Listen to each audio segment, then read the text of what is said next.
So the idea here is like, huh? Look at this stuff. Don't try to get rid of these bad thoughts right away. Sit with them. Sit with them. And ask yourself, well, why? Why is this thought keep coming up over and over and over again? I'm so lonely. I'm so lonely. Oh my God. I need somebody to love.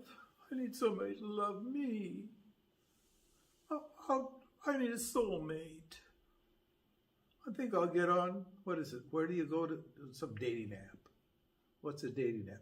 Tinder. Twitter. No, not Tinder. Tinder. Tinder, Grindr, all those dating apps. Huh? I'll put in my requirements, and push a button, swipe, what, right? You're right or left? Swipe right, I guess. Swipe right. You guys don't know. Good for you.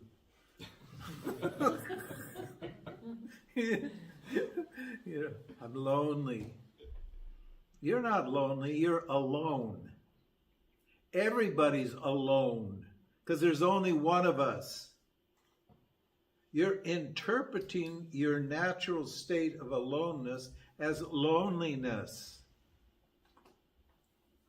You're projecting on something that's natural. Listen, when you're with somebody, you're still alone. Aren't you? You never become one with that other person. You can't become one with that other person. Why? Because you are that other person's you.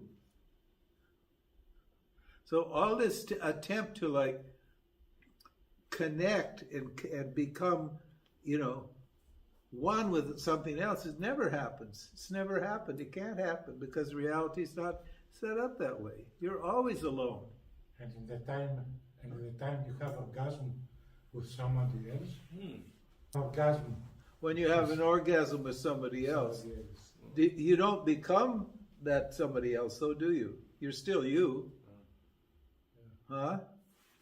All that happens is the feeling of duality disappears. We talked about that last night. When you get what you want, the desire goes away, right? When you have your orgasm, all that desire, what does it do? It goes away. Why? The desire is no longer necessary because you've got what you want. What do you want?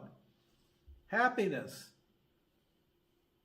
But what is producing that feeling of happiness? It's you're experiencing yourself, yes, because that happiness is yourself. But what? But you associate it with that other person and that activity. With sex with another person, you associate the happiness that you feel with that other person. Huh? It is never coming from another person because there's no other person for it to come from. It's coming from you. And when they're experiencing it, it's coming from you. You in their form. It's the same person. But Maya, ignorance, tricks you into thinking that what? That I need this person to feel this way. And you don't need that person to feel this way. All you need to do to feel that way is get rid of the desire. Well, how do you do that? You see that the desire is not real. If it's not real, then what? It has no power to what? To attract you or repel you. It's just like watching a movie. A movie has no impact on you. You go into the movie and you suspend disbelief. In other words, you're willing to believe that that's real. But you know it's not real. That's why you suspend disbelief, so you get to experience the feelings that the movie is generating.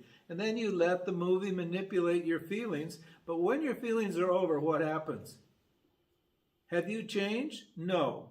You what? You walk out of the movie and you're the same person that walked in. You just temporarily, for a moment or two, what did you do? You felt like you were, having some experience other than yourself. Someone's excitement, whatever it is, some drama.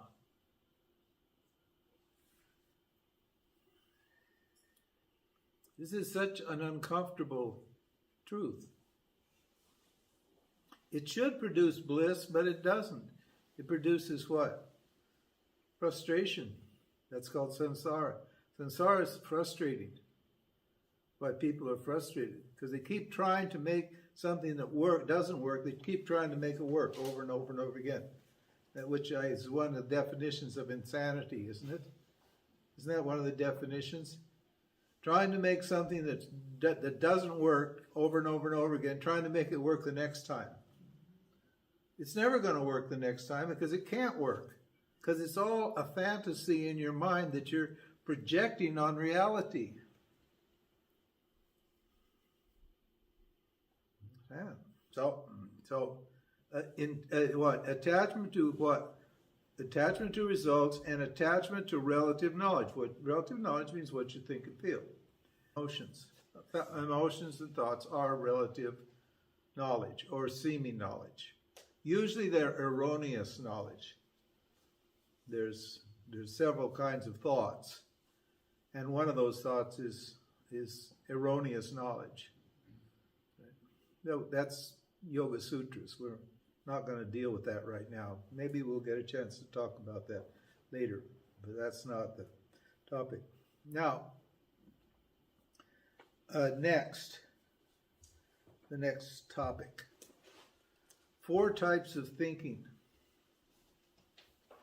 This is just to give you a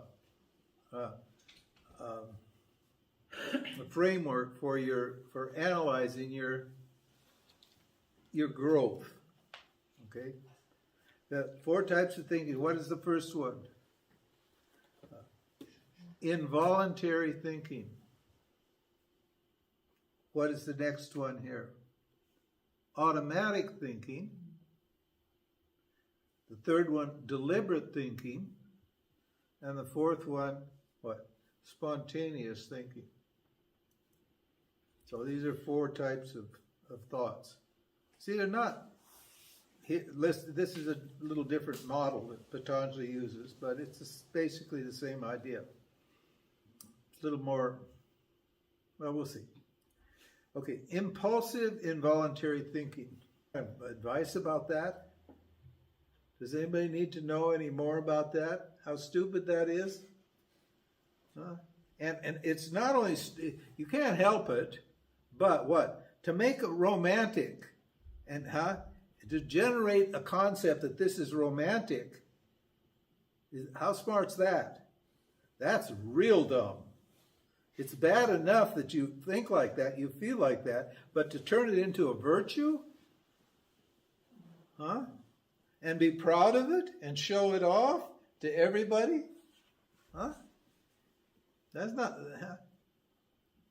Well, obviously the person's not thinking. Because it's impulsive. Now, okay, what's the next one? This is even more common. What's mechanical thinking? Like a robot. Bored robot. Mm-hmm. Yeah, that's robotic thinking. The same boring thoughts over and over and over again. Unable to what? And as you think, that's what you become. You become a boring person. You get boring vasanas. Everybody knows you're boring. And you just die of terminal boredom. And everybody around you dies of terminal boredom. And that doesn't want to spend any time with you at all because what? Because you don't contribute anything to the environment. You don't create anything to the relationship. You're just a bore. You just add this great, big, boring, dull energy to the situation. Unresolved vasanas as well, right? Pardon? Unresolved vasanas. So Unresolved vasanas, yeah. And you're not confident. You're totally unconfident. You don't know how to resolve thoughts. you're going to see later that one of the values is a value for what? For resolving vasanas, your conflicts, your emotion. A value for resolving your emotions. You need to have a value for that. Then you can work your way out of this. But these people don't have a value for it. They're helpless people. You have to feel really sorry for these people. The impulsive people you can't feel so sorry for because they think they're really great. They think they're really cool. But the boring people, they're really sad. Are they like depressions and stuff like that? Yeah. And mechanical thinking? Yeah, mechanicals. All these. They eat depressing foods. They have depressing habits. Alcohol, drugs. All of those things are tamasic energies. They just feed on those energies, and that feeds their boredom.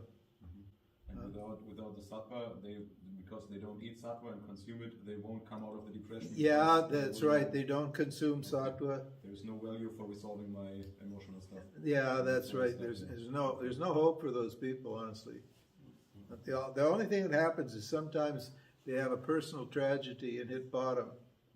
Usually it's some kind of illness or loss of a loved person, a love object or something like that, and it shocks them, and they start to look at themselves, and then they start to evaluate, and maybe they can change in that way. It's pretty rare, but that's about all that will get the tamasic person to change, a boring tamasic person to change. Now the next one is Vedanta, calculated, deliberate thinking.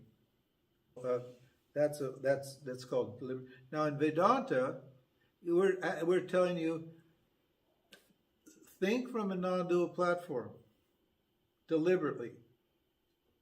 See, that's what I've been encouraging you.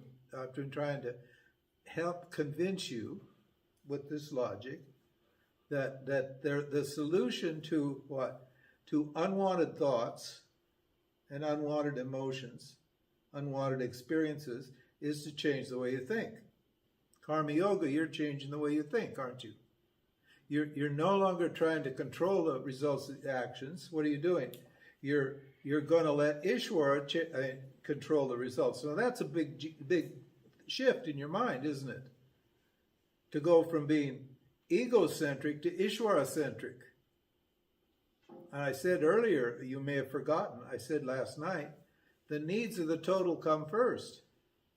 In other words, the needs of Ishvara come first. But that's not how I think, Emma. I told you, my mother told me, you've got to look after old number one, James. Never mind God. Leave God out of it. You've got to look after yourself.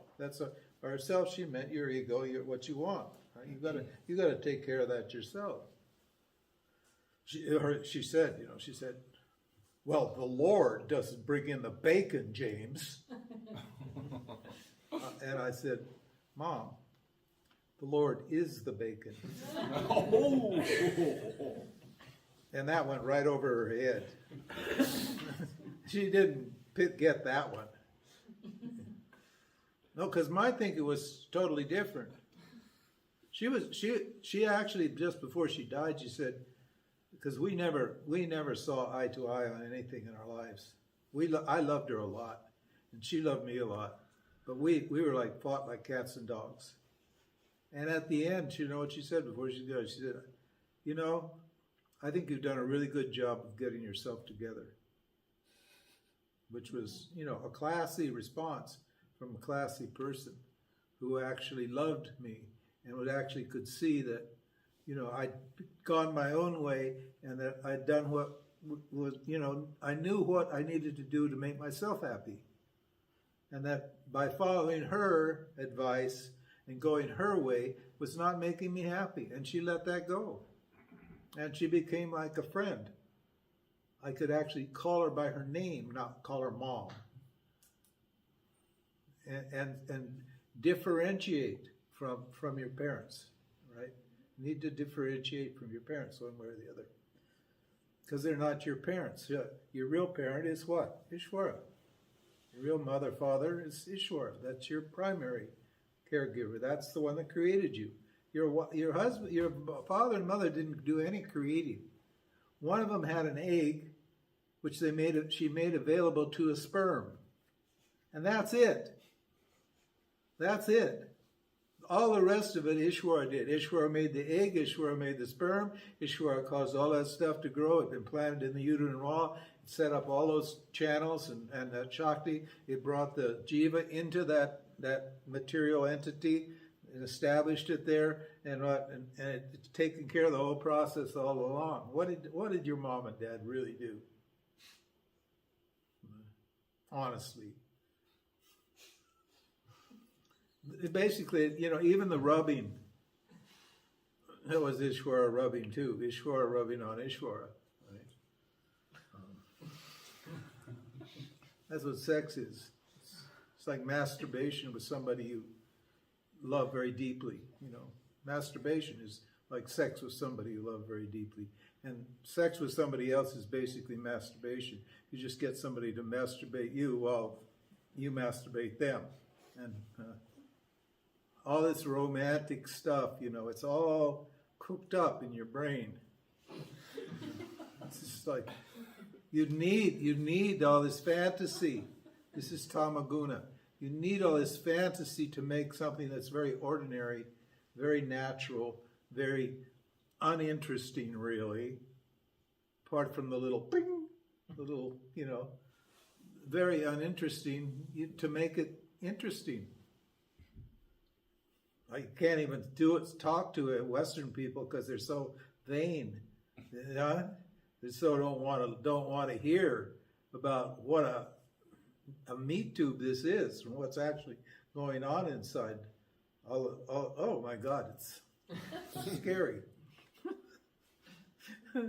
And finally, spontaneous thinking. Now, what's spontaneous thinking?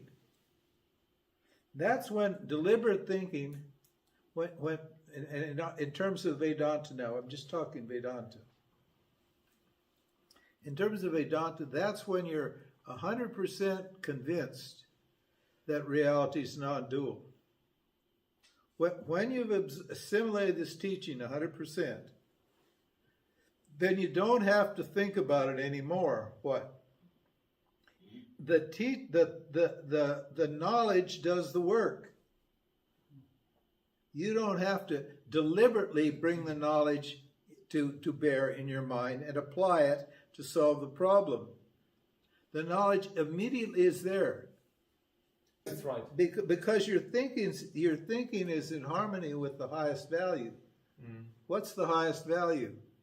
What's the one value that stands behind all the other values? Non-injury. Non-dual reality means there is, among people, there is a mutual, that means everybody expects not to be injured. Isn't that right? Injured, what means? Hurt, injury means hurt. It's called ahimsa in yoga and Vedanta. You expect not to be hurt, don't you? Everybody expects not to be hurt. That's because reality is non-dual, because we're all the same being, and we all know what pain and suffering is like. And we don't, Don't you? If you're suffering, I know what that feels like because I'm suffering, or I have suffered. So I can sympathize and empathize with that, and I won't try to hurt you. I'll try to help you. If one of my hands gets smashed, this other hand comes and puts something on it and holds it and heals it, doesn't it? Well, this is the right hand and this is the left hand. The right hand can say, "What? Fuck you, man. You're the left hand." No, you're hurt. So what, man? I haven't got time to look after you. Fuck you. Is that how you think? No. You just naturally you go and get the medicine. You go to the doctor. You change the bandage. You take your medicine. You do all those things. The hand is injured. It can't work. But what? This hand's as good as that hand. It's all me.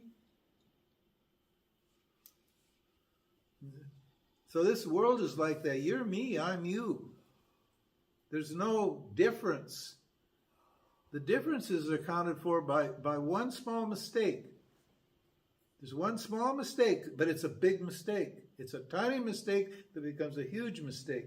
And what is that? When you say the word I, or think the word I, when you think it or say the word I, now be honest. Don't you include your body and mind with the word I?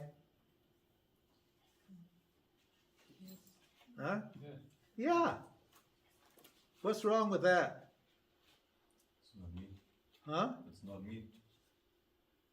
Well, the self doesn't have a body and mind.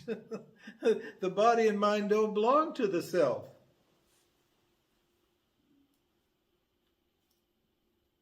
How does consciousness existence get a body and mind? The only way it can get a body and mind is by being ignorant of its nature. Existence talking to you? Huh? It doesn't have sense organs. It doesn't have feelings. Fuck your feelings. It doesn't have thoughts. It's just is. It's just what is. It's your isness. It's your essence. It's your existence. So if you include, see the thinking now.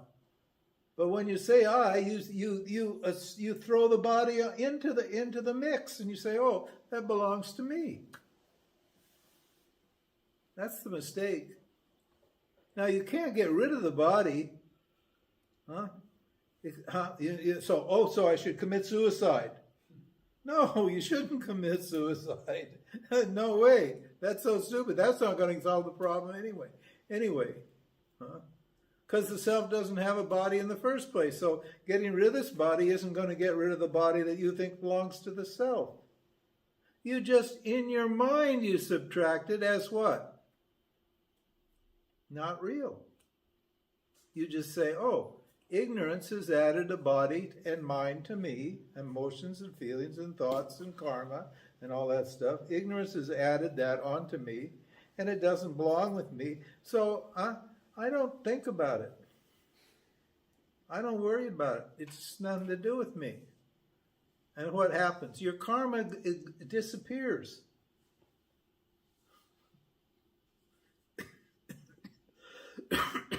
Your emotions appear, but they're just neutralized. This is what we call, you're canceled. Twitter feed, I've got all of this, you're finished. Gone. And you only you jump into an echo chamber with a whole bunch of people who think just like you do. So you get feedback, banging back and forth from you, and echoing from your environment, exactly what you think. And you just live in your own little bubble, and you think you're so cool. Okay. So this neutralizing of the body and mind is only possible because the body and mind aren't real.